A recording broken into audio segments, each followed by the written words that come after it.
আমার এই কয়েকদিনের এক্সপিরিয়েন্সে এমন কিছু মনে হয়নি যে তার কারো কথায় চলতে হতে পারে। ক্রিকেট একটা ভেরি আমি বলবো যে কালচারাল গেম। এখানে ভেরি হাইলি টেকনিক্যাল গেম। এখানে ক্রিকেটটা কেউ কাউকে শেখাতে পারে না।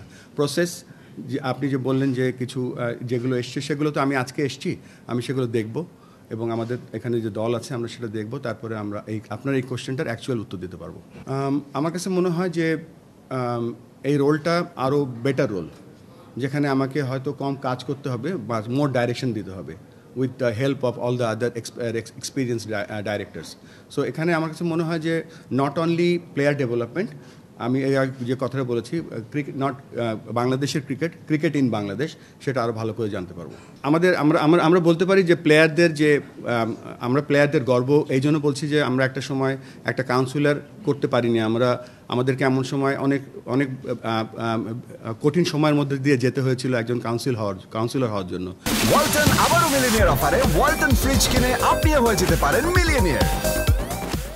সেই সময় যে বাংলাদেশ আমাদের যে কোঅপ ছিল, কোঅপ অনেক চেষ্টা করেছিল। এক পর্যায়ে দেখা গেল যে বাংলাদেশে 6 জন ক্রিকেটার বোর্ডে ছিলেন।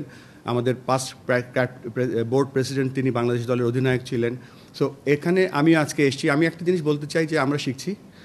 আর একটা ব্যাপার হচ্ছে যে আমি কনফিডেন্টলি বলতে পারি যে আমার যে এই মুহূর্তে যে স্কিল সেট আছে এটা একটা প্যাকেজ। কেননা আমি ছোট্ট দেশ তাজিকিস্তান, উজবেকিস্তানে যেখানে ক্রিকেট খেলা হয় এবং পাকিস্তান, ইন্ডিয়াতে যেখানে খেলা হয় তাদের সাথেও কাজ করি। সো আমি আমার চেষ্টা করব যে সর্বস্ব দিয়ে, যে আমি ইনশাল্লাহ ফেল করব না, বাট আমি শেয়ার করব আমার এক্সপিরিয়েন্সটা আমাদের বাংলাদেশের সাথে। সো অ্যাজ এ প্লেয়ার এখানে আমি বসিনি, আমার যে রোলটা আছে সেই রোলটা আমি ভালো করে পালন করার চেষ্টা করব। আমরা তো একটা দল, আর আজকে 30শে মে আমার আজকে থেকে শুরু হলো, তাই এই মুহূর্তে তো আমার কোনো এক্সপিরিয়েন্স নেই। তা ইনশাল্লাহ আমরা চেষ্টা করব সকলের এই অভিজ্ঞতাকে কাজে লাগিয়ে, সকলের এনার্জিটা যেন আমরা একসাথে কাজে লাগিয়ে আমরা যেন সামনের দিকে এগিয়ে যেতে পারি। এক্সপিরিয়েন্স এমন একটা জিনিস, এন্ড অফ দ্য ডে কিন্তু কেউ বল করে, কেউ ব্যাট করে, তারপরে সেটা স্ট্যান্ডার্ড যত উপরে যায় তত কম্পিটিশনটা বাড়ে। সো আমার কাছে আমাদের যে প্ল্যান করছি সেটা 1 নম্বর প্ল্যান, যেটা হচ্ছে যে আমাদের যে অ্যাসোসিয়েট ওয়ার্ল্ডের ক্রিকেটগুলো ছিল যেখানে শিখেছি, সেই অঙ্গেকে আমি চেষ্টা করব বাংলাদেশের যে ডিসেন্ট্রালাইজেশন করা, বা একটা উপজেলা ছেলে কীভাবে ক্রিকেট খেলে একটা মেন স্ট্রিমে আসতে পারবে উইথ তার কনফিডেন্স বা বিশ্বাস, সেই চেষ্টাটা করব। আরেকটা যে হচ্ছে যে আমি সবসময় বিশ্বাসী ছিলাম যে আমাকে কে ক্রিটিসাইজ করছে বা যাই করছে, because I am from a very middle class family. What ever I have achieved all from cricket. এই ক্রিকেটের সাথে আমি কখনো কোনো নেগোসিয়েশন বা করিনি, করবও না। সো এটা একটা ব্যাপার, এই জন্য আমি সবসময় সত্য কথা বলার চেষ্টা করি, because this is my not only bread and butter, this has given everything to me. So আমি চেষ্টা করব যে এক্সপিরিয়েন্সটা আমার কাছে আছে, বা আমি প্রমাণ করার চেষ্টা করব সকলকে নিয়ে।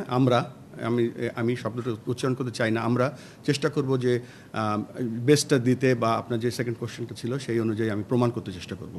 আজকে আমি শুরু করলাম এগান, আবার বলছি বারবার করে, এটা তো সামনেই বলে দেবে সব কিছু।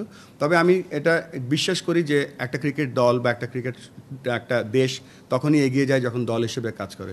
একটা বোলার কিন্তু কখনো একলা বল করতে পারে না, তার ফিল্ডার দরকার হয়, উইকেট কিপার দরকার হয়। আমরা এক সময় একটা রোল প্লে করব, চেষ্টা করব সেই জিনিসটা এস্টাবলিশ করার জন্য।